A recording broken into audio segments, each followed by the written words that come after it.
What an idiot. Look what I did. This is my little float gauge, goes in the side of the water bottle. I'd taken the water bottle out because one of the pipes had come off and it was leaking slowly. And by sheer fluke, this had popped off and there's a tiny little reed sensor inside. I tried to glue it and solder it back together again because I broke the PCB, but it didn't work. So I've got faults now on my dash. But got a new one. Shouldn't take long to put on, famous last words. It is simply an on-off switch. So I thought I'd do a quick video just to kind of show you really.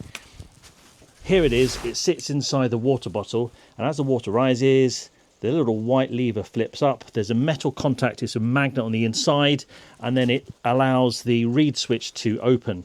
And as the water comes down and there's no water left in the washer fluid bottle, it then triggers the circuit, tells the car, you've got no water in your washer jets, and that's it. It's simple.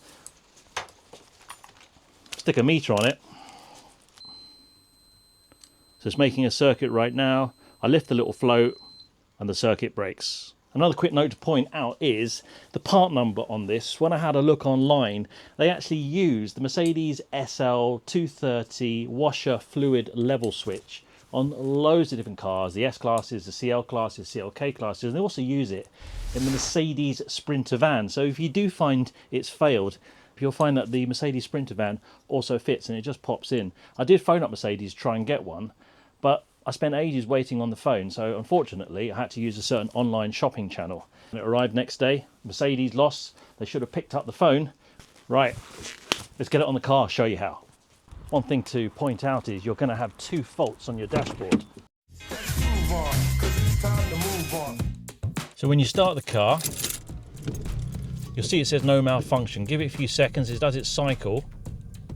There we go, we've got check level of the coolant, and if I use the arrow key, you see that it now also says the washer fluid check level. Also, it's got a red indication there for the temperature. Now I've checked the level of the coolant and it's absolutely fine and the car doesn't run hot, but what it tells you is that the washer fluid level and the radiator level is obviously on the same control system. And there's a really good little thought process there, that if you find you've got a problem with that cable going to the coolant in your engine, it could just be that it's actually the washer fluid bottle that's giving you that sort of spurious reading because they're linked.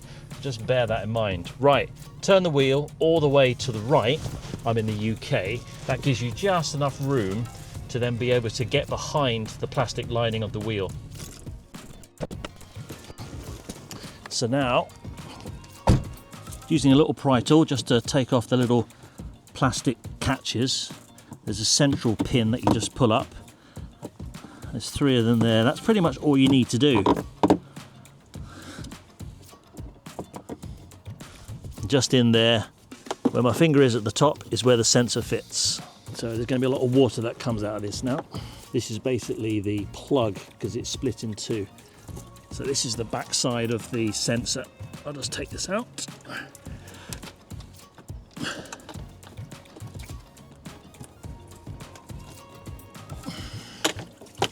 There you go. So for me, what happened was the inside somehow came off, and this little float here is now not doing anything, and there's obviously nothing plugged in. And here's my lovely new one. You'll see that there's a flat side there, and that faces towards the outside of the car. But what you have to do, so that you can get in, you have to kind of put it in a slight angle and then move it round. Otherwise, you're going to have to take the wheel off.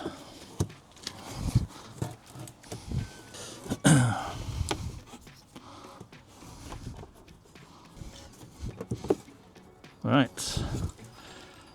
So that's it, all in place. Make sure it's pushed in all the way home, and importantly, make sure you put your plug on. Right, that's the plug put on. Right, let's put some water in it and make sure those two faults go on the dash first.